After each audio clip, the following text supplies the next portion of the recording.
Please welcome, speaking about the ordinary in the extraordinary, here's Connie Cole Ingber.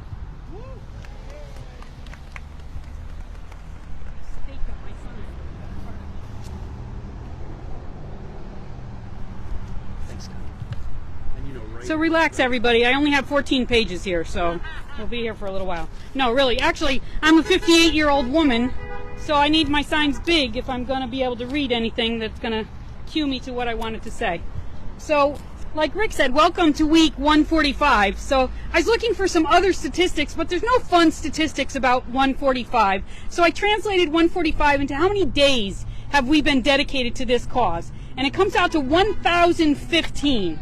And I think that's an important thing to think about, because although we show up here and have shown up here for 145 days, 1,015 days have gone by that we've remained dedicated to this cause. So it's a pretty cool number. Didn't know I had to hold the mic too. Sorry, folks. Just bear with me.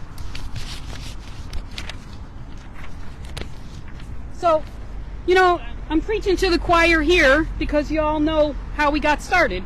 And we watched an extraordinary thing happen, and I won't need that anymore. So if you just pick them up as they fly away, that'll be good. We watched the extraordinary murder of a man in plain sight with the arrogance of the world and the arrogance of the person who performed that act visible to us in the world. That spawned something that's become quite ordinary for us, which is to stand up here every week and say, Black Lives Matter, love each other, love your neighbor. So that's kind of the focus of what I want to say today, is that we continue to do the ordinary, and it comes to equal the extraordinary in the length of our, oh, I like that, in the length of our commitment. So Rick, I was corresponding with Rick about something else, and he's like, do you want to talk about, would you like to talk for Women's History Month? And I'm like, who, me? And then I thought, well, I'm a woman, been so for 58 years, so I probably have some authenticity that I can speak from in watching the world change in response to women, even within my lifetime, never mind if I study the women who have managed to stand out in a history that tries to unwrite them routinely. And so then I said to my husband, you know, Rick asked me to speak for Women's History Month, and he said, are you qualified? And I got mad, and I'm like, yes, I'm qualified. And then I realized I had asked myself the very same question, so I really couldn't be aggravated at him. And Rick stole my thunder. I'm a mom, I'm a nurse, and I'm an activist. Because of this corner here, I found something useful that I can do to channel the passion that I have about the state of the world today into some kind of actionable thing that I can put forward to the world and say, I participate in this. I help make this happen. So I wanted to talk about Women's History Month, and I wanted to talk about it in context of nursing, because that's a place I can speak. You don't really want to hear me talk about motherhood for a couple of minutes, so I wanted to talk about nursing. But let's start with Women's History Month. Did you know that it didn't start until 1987? I don't know about all you, but that sounds like a blink of time to me, like minutes ago. It's not really, it's 2023, it's been quite a while, but it did start in 87. So the month started in 1987. The day was celebrated from all the way back in 1911, I think, and then somewhere in the 80s, Jimmy Carter actually declared a week for Women's History Month. And then in 87, Congress finally got off its butt and voted in that this should be a month that we celebrate. It has to be declared by the president every year, but you know, we're making progress. So, well, not yet. So women have been routinely deleted from history, and that's the value of this month, right? Is for us to take special time, just like we take special time each week here, to take that time to raise up these women who have been erased from history. So I sometimes feel a little bit embarrassed that I'm a nurse, because I'm doing what is quintessentially the most female considered profession in the world. In my heart, I'm an astrophysicist or somebody out there breaking barriers because I can, but unfortunately in my DNA, I'm a nurse, and I feel the need to care for people. So that is who I am, but the fact should be that every woman should get to make that choice for herself, not have it made for her by the constraints of whatever society she happens to be living in. So I wanted to share a poem first that I wrote about nursing in general, and I wrote this mid-COVID. Nurses, we are more than just bedpans and barcodes. We are the watchers, the trusted sentinels, there through all the highs and lows of human experience. We listen with all the tools at hand, stethoscopes, hearts, high-tech equipment.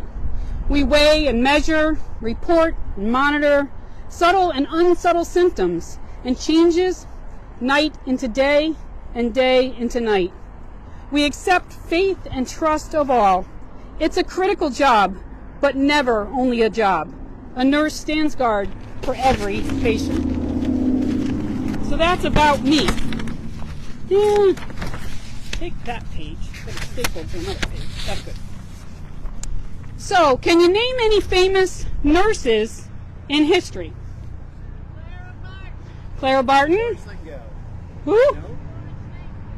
Florence Nightingale. Who did you say? Florence Nightingale. Okay, yeah. Yeah, she was a nurse. Anybody else? I was hoping for 3. The woman on MASH. Yeah, I guess maybe she could be. She really did stand up for the best of what is nursing, that she cared about her patients and doing the right thing at all times for the patients. So yeah. So Florence Nightingale, most people know about Florence Nightingale. She was really the most foundational member that stood for what nursing was about. But she also was a mathematician and a statistician. And that's really what she became most famous for, was the statistics that she collected on the conditions that soldiers were forced to endure and how they weren't healing. She wasn't able to have a tremendous effect when she went to Scutari, which was the place where she sort of found her foundational work and did a lot of her statistician work, but she was constrained by the men around her. So we have to give her a little bit of space in history. And then Clara Barton was actually a self-taught nurse, because nursing schools didn't come into being for quite a while. So many of them were traditions passed down from communities. But she founded the Red Cross. And then, how about Margaret Sanger? So she founded she actually familiarized the term birth control and founded a number of organizations which finally culminated in what we would call Planned Parenthood today. But these are 3 famous nurses in history that make me proud. So, one of the things that we do here is so there's a movement, for us to recognize the black nurses that have existed in history that we don't probably know about. And I had to look them up, so I will admit to the same ignorance. So Mary Elizabeth Mahoney was the first African American to study and work professionally as a trained nurse in the United States. So I'm sure that was no mean feat at the time in the face of segregation. Going back farther into history, there's a nurse by the name of Mary C. Cole, and it's been argued that she was actually the first nurse practitioner out there in the world. And she wanted to nurse patients on the edges of the Crimean War, and so she applied to the war agency and was refused. So you know what she did? She went there anyway. She did the ordinary in the extraordinary, and that's kind of what stands out to me about women and what we can hold up in Women's History Week, that she went there and she did what she knew was right. In the eye of history and looking back, we see the extraordinary. She considered what she was doing to be ordinary. She wanted to do what she could to help. We're getting there. Manual dexterity is a terrible thing.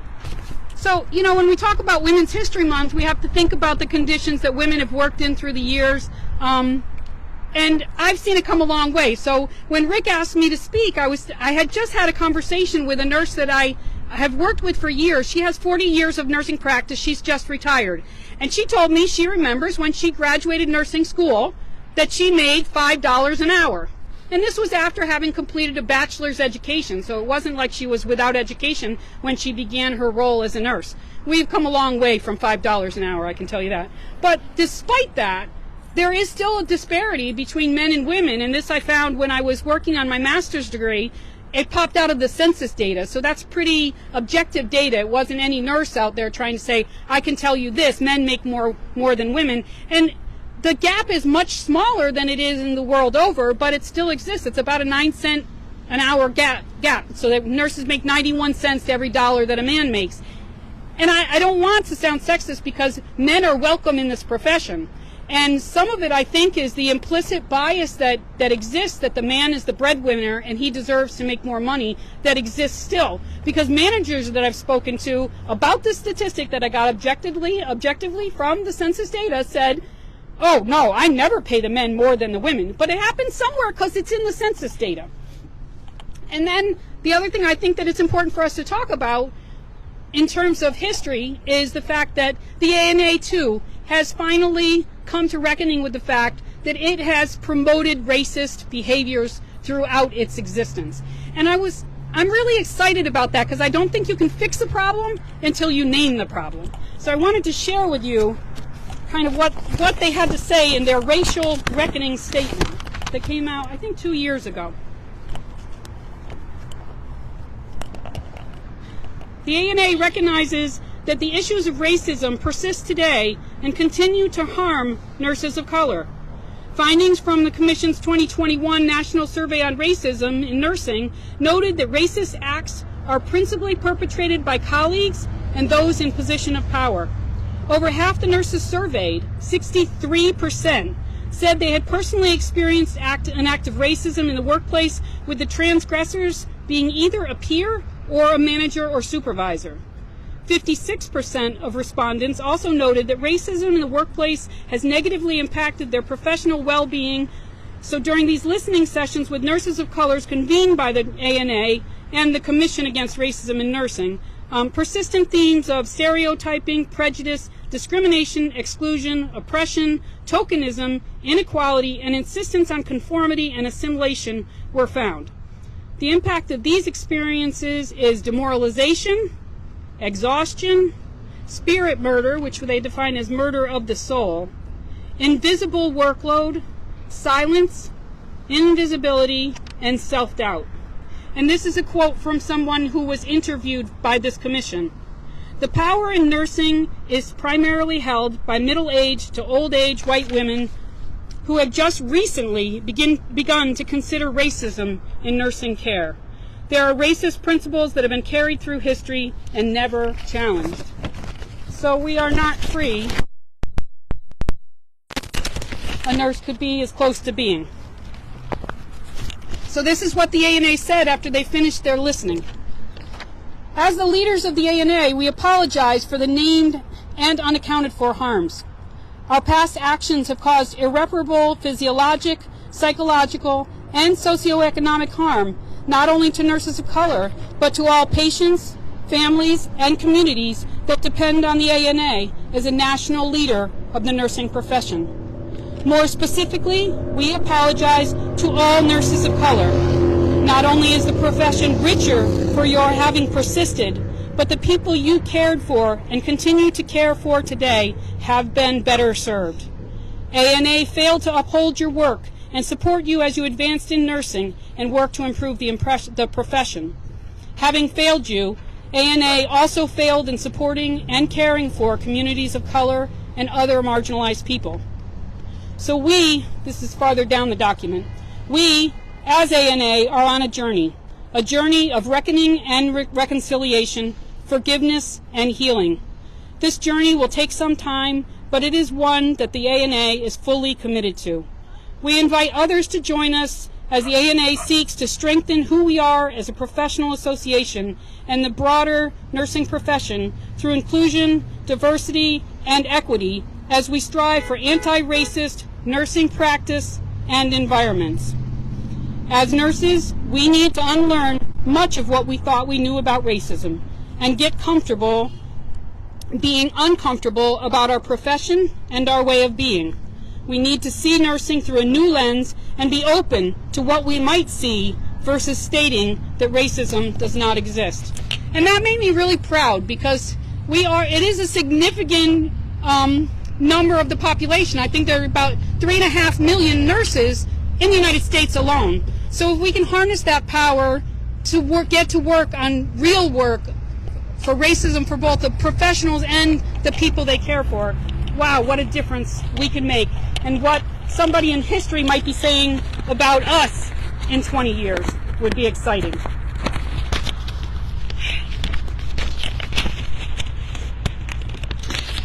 So what I really want to share is that ordinariness. We're here, we're doing the work. We're willing to step up, step out, ask hard questions, and move forward to create more equity, justice, and compassion. So I find that the echoes of the ordinary within the extraordinary. I want to share with you.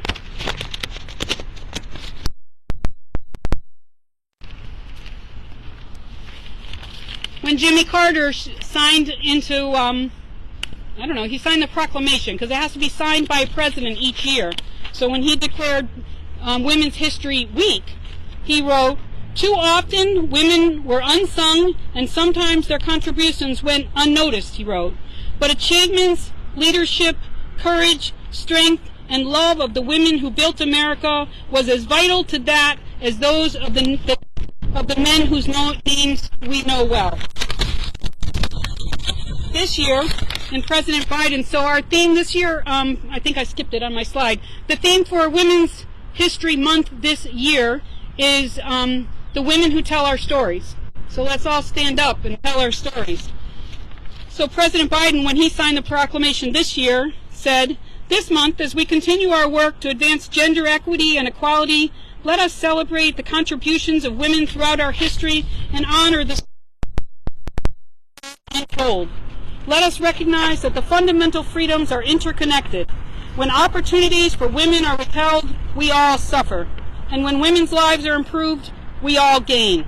Let us strive to create a nation where every woman and girl knows her possibilities and knows no bounds in America."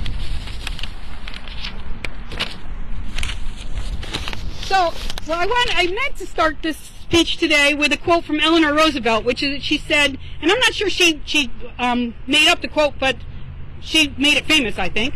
"Women are like tea bags. You don't know what you can do with them until you put them in hot water." Right? So I want us to take pride in what we do here on a Sunday, and as we take the time to celebrate women, that's an additional bonus that I get out of participating in Justice Southbury. So in closing, I'm going to use another quote from Eleanor Roosevelt. "Courage is more exhilarating than fear, and in the long run, it is easier. We do not have to become heroes overnight, just one step at a time, meeting each thing that comes up, seeing it not as dreadful as it appeared, and discovering that we have the strength to stare it down." Thank you. Yeah.